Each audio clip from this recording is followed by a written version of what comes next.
بسم اللہ الرحمن الرحیم۔ السلام علیکم۔ آج ہمارا دوسرا ٹاپک ہے عبادات میں نماز جنازہ اور دیگر نمازیں۔ نماز جنازہ کیا ہے اور تعزیت کیا ہے؟ ٹھیک ہے، سب سے پہلے اس کے بارے میں جانیں گے کہ نماز جنازہ وہ نماز ہے جس میں دنیا سے رخصت ہو جانے والے مسلمان کے لیے دعائے مغفرت کی جاتی ہے۔ اس نماز میں نہ رکوع ہوتا ہے اور نہ سجدہ۔ نماز جنازہ کسی بھی پاک صاف جگہ پر پڑھی جا سکتی ہے۔ کسی مسلمان کی نماز جنازہ میں شرکت کرنا بہت فضیلت والا عمل ہے۔ نبی کریم خاتم النبیین صلی اللہ علیہ وآلہ وسلم نے فرمایا، جو شخص کسی مسلمان کے جنازے میں شریک ہوا اس کے لیے ایک قرات کے برابر اجر ہے۔ ٹھیک ہے، قرات جو ہے وہ وزن ماپنے کا وہ ذریعہ ہے، یعنی کہ جو قیمتی چیزیں ہوتی ہیں جیسے کہ گوہر نایاب، جیسے کہ قیمتی پتھر وغیرہ، ان کو ماپا جاتا ہے، اور جو اس کی تدفین میں بھی شریک ہوا اس کے لیے 2 قرات کے برابر اجر ہے۔ کسی نے 2 قرات کا معنی پوچھا تو آپ خاتم النبیین صلی اللہ علیہ وآلہ وسلم نے فرمایا، 2 قرات 2 بڑے پہاڑوں کے برابر ہیں۔ نماز جنازہ ادا کرنے کے مختلف انداز حدیث میں آئے ہیں، یعنی کہ مختلف احادیث میں مختلف انداز سے نماز ادا کی جاتی ہے۔ دنیا بھر میں مسلمان مختلف انداز سے نماز جنازہ ادا کرتے ہیں۔ نماز جنازہ میں شرکت کا ایک مقصد مسلمانوں کو دنیا سے اعزاز و اکرام سے، یعنی جو مسلمان فوت ہوتا ہے اس کو اعزاز و اکرام سے رخصت کرنا اور اس کے لیے اللہ سے دعائے مغفرت کرنا، یعنی کہ اللہ اسے معاف کر دے۔ جنازہ میں شرکت کا ایک مقصد موت کی یاد ہے۔ جنازے میں شرکت کرنے والے مسلمان کو چاہیے کہ اپنی موت کو یاد کرے اور اپنے اعمال کو بہتر بنانے کی کوشش کرے، یعنی کہ اگر وہ نماز جنازہ میں جائے گا اور دیکھے گا سارا عمل تو اسے ہوگا کہ ایک دن میں نے بھی مر جانا ہے اور اسی طرح اس دنیا سے رخصت ہو جانا ہے، اور وہ اپنے اعمال کو بہتر بنانے کی کوشش کرے گا۔ نماز جنازہ کا ایک مقصد میت کے اہل خانہ کے ساتھ تعزیت بھی ہے۔ میت کے اہل خانہ چونکہ غمزدہ ہوتے ہیں، اس لیے ان کے پاس تعزیت کے لیے جانا مستحب ہے تاکہ ان کے غم کو ہلکا کیا جا سکے اور ان کو صبر کی تلقین کی جائے۔ مسلمان ایک دوسرے کا غم بانٹتے ہیں تو ان میں محبت اور اتحاد کے جذبات پروان چڑھتے ہیں۔ مسلمان کی تجہیز و تکفین اور نماز جنازہ میں شرکت کا حکم دراصل مسلمانوں میں اجتماعیت اور وحدت پیدا کرنے کے لیے ہے۔ قبرستان میں جانا، یعنی کہ جہاں پہ سب مسلمان جو فوت ہو جاتے ہیں دفن کی جاتے ہیں تو وہاں پہ جانا کیسا ہے؟ مردوں کے لیے دعا اور موت کو یاد کرنے کی غرض سے قبرستان جانا مسنون ہے۔ حدیث میں قبرستان جانے کا مقصد یہ بیان ہوا ہے کہ موت کی یاد تازہ کی جائے۔ قبرستان جانے والے کو چاہیے کہ وہ یہ دعا پڑھے۔ اس کا ترجمہ ہے، اے قبرستان والو، تم پر سلامتی ہو، اللہ تعالیٰ تمہاری بھی مغفرت فرمائے اور ہماری بھی۔ تم ہم سے پہلے چلے گئے اور ہم تمہارے پیچھے آنے والے ہیں۔ قبرستان جا کر تمام مرحومین کے لیے مغفرت کی دعا کرنی چاہیے اور اپنی موت کو یاد کرنا چاہیے۔ قبروں پر چڑھنا اور ان کی بے ادبی کرنا بہت بری بات ہے۔ قبرستان میں ہنسی مزاح کے بجائے اللہ تعالیٰ کے ذکر اور دعاؤں میں مشغول رہنا چاہیے۔ قبرستان میں کوڑا کرکٹ یا کسی بھی قسم کی گندی چیز پھینکنا بہت سخت گناہ کی بات ہے۔ کسوف و خسوف کی نماز، یعنی کہ سورج گرہن کے موقع پر جو نماز پڑھی جاتی ہے اسے نماز کسوف، اور چاند گرہن کے موقع پر جو نماز پڑھی جاتی ہے اسے نماز خسوف کہتے ہیں۔ ان نمازوں کے پڑھنے کا طریقہ یہ ہے کہ جب گرہن ہو تو امام کے پیچھے 2 رکعت پڑھی جاتی ہے جن میں بہت لمبی قرات ہو اور رکوع سجدے بھی لمبے ہوں۔ 2 رکعتیں پڑھ کر قبلہ رخ بیٹھے رہیں اور سورج صاف ہونے تک اللہ تعالیٰ سے دعا کرتے رہیں۔ ان نمازوں کو اگر جماعت سے پڑھنا ممکن نہ ہو تو انہیں انفرادی طور پر بھی پڑھا جاتا ہے۔ ٹھیک ہے، اور ان نمازوں کا مقصد یہ ہے کہ کائنات کے مظاہر میں تبدیلی کے وقت اللہ تعالیٰ کو یاد کیا جائے اور اس سے رحم کی درخواست کی جائے۔ اور ایک روایت کے مطابق یہ ہے کہ نماز آیات بھی پڑھتے ہیں جب سورج گرہن ہو، چاند گرہن ہو، یا اس صورت میں کہ انسان کا دل ڈر جائے کہ کچھ خوف اس پہ طاری ہو جائے کہ کچھ ہونے والا ہے، جیسے کہ زلزلہ آ جائے، طوفان آ جائے، سیلاب وغیرہ، تو اس صورت میں نماز آیات پڑھتے ہیں۔ تہجد کیا ہے؟ تہجد سے مراد وہ نوافل ہیں جو عشاء کی نماز کے بعد سے لے کر صبح صادق سے پہلے تک ادا کیے جاتے ہیں۔ رات کے آخری پہر میں تہجد کی نماز ادا کرنا افضل ہے۔ حضرت محمد رسول اللہ خاتم النبیین صلی اللہ علیہ وآلہ وسلم نے اس نماز کی بڑی فضیلت بیان کی ہے۔ نبی کریم خاتم النبیین صلی اللہ علیہ وآلہ وسلم نے تہجد کی نماز میں 2 رکعت بھی پڑھی، اور 4 بھی اور 8 بھی۔ اشراق، سورج کے روشن ہو جانے کے بعد جو نفل نماز پڑھی جاتی ہے اسے اشراق کہتے ہیں۔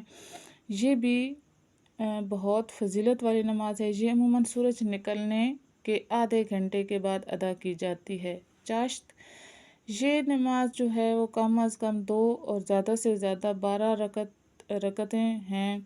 جب دن اچھی طرح روشن ہو جاتا ہے تو اس وقت چاشت کی نماز کا وقت شروع ہوتا ہے۔ رسول اللہ خاتم النبیین صلی اللہ علیہ وآلہ وسلم نے فرمایا، جب انسان نئے دن کا آغاز کرتا ہے تو اس کے ہر جوڑ کی سلامتی پر صدقہ واجب ہے۔ 1 مرتبہ سبحان اللہ کہنا صدقہ ہے، 1 مرتبہ الحمدللہ کہنا صدقہ ہے، 1 مرتبہ لا الہ الا اللہ کہنا صدقہ ہے، اور 1 مرتبہ اللہ اکبر کہنا صدقہ ہے۔ اچھے کاموں کا حکم دینا صدقہ ہے، برے کام سے منع کرنا صدقہ ہے۔ ان تمام کے بدلے میں چاشت کے وقت پڑھی جانے والی 2 رکعتیں کافی ہیں۔ یہ ایک حدیث ہے۔ اوابین، نماز مغرب کے بعد 6 رکعتیں پڑھنا مستحب ہے۔ ان کو صلاۃ الاوابین یا نماز اوابین بھی کہتے ہیں۔ نبی کریم خاتم النبیین صلی اللہ علیہ وآلہ وسلم نے فرمایا کہ جس شخص نے مغرب کے بعد 6 رکعت پڑھیں اسے 12 سال کی عبادت کا ثواب دیا جائے گا۔ اور آگے ہے استسقاء، نماز استسقاء وہ باجماعت نماز جو بارش طلب کرنے کے لیے کھلے میدان میں پڑھی جاتی ہے، نماز استسقاء کہتے ہیں اسے۔ اور تحیۃ الوضو، وضو کے بعد 2 رکعت نفل پڑھنا مستحب ہیں، اسے تحیۃ الوضو کہتے ہیں۔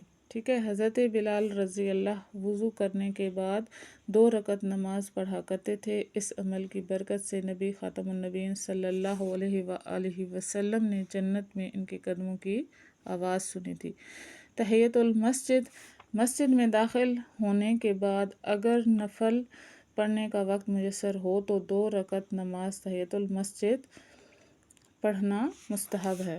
آگے ہے نماز حاجت، کسی حاجت کے پورا کرنے کے لیے جو نفل نماز پڑھی جاتی ہے اسے نماز حاجت کہتے ہیں۔ نماز حاجت کی ایک مسنون دعا بھی ہے جو حدیث کی کتابوں میں موجود ہے۔ یہ سب نمازیں جو ہیں وہ ہمیں اللہ تعالیٰ کی طرف متوجہ کرنے اور اس کا قرب حاصل کرنے کے لیے ہیں۔ ہمیں فرض نمازوں کے ساتھ ساتھ نفل نمازوں کا بھی اہتمام کرنا چاہیے۔ قیامت کے دن فرض نمازوں میں جو کمی رہ جائے گی وہ نوافل کے ذریعے پوری کی جائے گی۔ ٹھیک ہے۔ ہمارا ٹاپک آج نماز جنازہ اور دیگر نمازوں کا تھا۔ ہم نے نماز جنازہ کے بارے میں پڑھا کہ نماز جنازہ جو ہے وہ کیا ہے، کس صورت میں ادا کی جاتی ہے، اس کی کیا فضیلت ہے، تعزیت کرنا جو ہے وہ سنت ہے، مستحب ہے، قبرستان میں جانا کہ کس طرح اچھا ہے، وہاں پہ کیا کرنا چاہیے، کس طرح قبرستان جا کے آداب کا خیال رکھنا چاہیے، اور نوافل نمازیں کتنی ہیں اور کون کون سی ہیں اور کس حالت میں پڑھی جاتی ہیں۔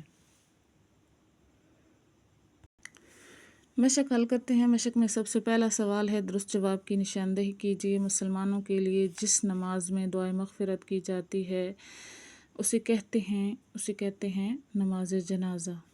قبرستان میں جانے کا مقصد ہوتا ہے موت کی یاد۔ مغرب کی نماز کے بعد جو نوافل پڑھے جاتے ہیں انہیں کیا کہتے ہیں؟ انہیں کہتے ہیں اوابین۔ بارش طلب کرنے کے لیے جو نماز پڑھی جاتی ہے اسے کہتے ہیں نماز استسقاء۔ مسجد میں داخل ہونے کے بعد جو 2 رکعت نفل پڑھے جاتے ہیں انہیں کہتے ہیں تحیۃ المسجد۔ سوال نمبر 2 ہے، مختصر جواب دیجیے۔ پہلا ہے سوال کہ نماز جنازہ پڑھنے کی فضیلت لکھیں۔ تو اس کا جواب ہم یہاں سے لکھیں گے کہ کسی مسلمان کی نماز جنازہ میں شرکت کرنا بہت فضیلت والا عمل ہے۔ نبی کریم خاتم النبیین صلی اللہ علیہ وآلہ وسلم نے فرمایا، جو شخص کسی مسلمان کے جنازے میں شریک ہوا اس کے لیے 1 قرات کے برابر اجر ہے، اور جو اس کی تدفین میں شریک ہوا اس کے لیے 2 قرات کے برابر اجر ہے۔ کسی نے 2 قرات کا معنی پوچھا تو آپ خاتم النبیین صلی اللہ علیہ وآلہ وسلم نے فرمایا، 2 قرات 2 بڑے پہاڑوں کے برابر ہیں۔ سوال نمبر 2 ہے کہ قبرستان کے آداب تحریر کریں۔ قبرستان جا کر تمام مرحومین کے لیے مغفرت کی دعا کرنی چاہیے اور اپنی موت کو یاد کرنا چاہیے۔ قبروں پر چڑھنا اور ان کی بے ادبی کرنا بہت بری بات ہے۔ قبرستان میں ہنسی مزاح کے بجائے اللہ تعالیٰ کے ذکر اور دعاؤں میں مشغول رہنا چاہیے۔ قبرستان میں کوڑا کرکٹ یا کسی بھی قسم کی گندی چیز پھینکنا بہت سخت گناہ کی بات ہے۔ چاشت کی نماز میں کتنی رکعات پڑھی جاتی ہیں؟ اس کا جواب ہوگا کہ نماز چاشت کی کم از کم 2 اور زیادہ سے زیادہ 12 رکعتیں ہیں۔ سوال نمبر 4 ہے کہ تہجد کی نماز کس وقت پڑھی جاتی ہے؟ تہجد سے مراد وہ نوافل ہیں جو عشاء کی نماز کے بعد سے لے کر صبح صادق سے پہلے تک ادا کیے جاتے ہیں۔ بارش طلب کرنے کے لیے جو نماز پڑھی جاتی ہے اسے کیا کہتے ہیں؟ وہ باجماعت نماز جو بارش طلب کرنے کے لیے کھلے میدان میں پڑھی جاتی ہے اسے نماز استسقاء کہتے ہیں۔ سوال نمبر 3 ہے، تفصیلی جواب دیجیے۔ پہلا سوال ہے، نماز جنازہ، تعزیت اور قبرستان جانے کے آداب جو ہیں وہ تحریر کریں۔ یہاں سے سٹارٹ ہم کریں گے، نماز جنازہ اور تعزیت یہ سارا لکھیں گے۔ یہ لکھنے کے بعد جو ہے وہ آپ صرف یہاں سے قبرستان کے آداب یہ جو ہیں یہاں سے لے کر یہاں تک یہ لکھ لیں گے۔ فرض نمازوں کے علاوہ نفلی نمازوں کے نام اور اوقات لکھیں۔ فرض نمازیں ہماری 5 ہی ہیں، ٹھیک ہے۔ صبح کی نماز جو ہم پڑھتے ہیں ظہر، عصر، مغرب اور عشاء کی، لیکن جو یہ ساری جو نمازیں ہیں یہ مستحب یا نفلی نمازیں ہیں۔ تو جیسے کہ سورج گرہن کے وقت جو نماز ہوتی ہے پڑھی جاتی ہے، تہجد کی نماز جو ہے، یہ آپ نے ساری نمازیں لکھنی ہیں اور اس میں اوقات اور رکعتیں بھی لکھی ہوئی ہیں کہ کتنی کتنی پڑھنی ہیں، یہ ساری آپ نے نام کے ساتھ لکھنی ہیں۔ ہمارا آج کا ٹاپک کمپلیٹ ہو گیا، ہم نے مشق بھی پوری حل کر لی، مختصر سوال اور تفصیلی سوالات۔ انشاءاللہ نیکسٹ ویڈیو کے ساتھ آئیں گے۔ اللہ حافظ۔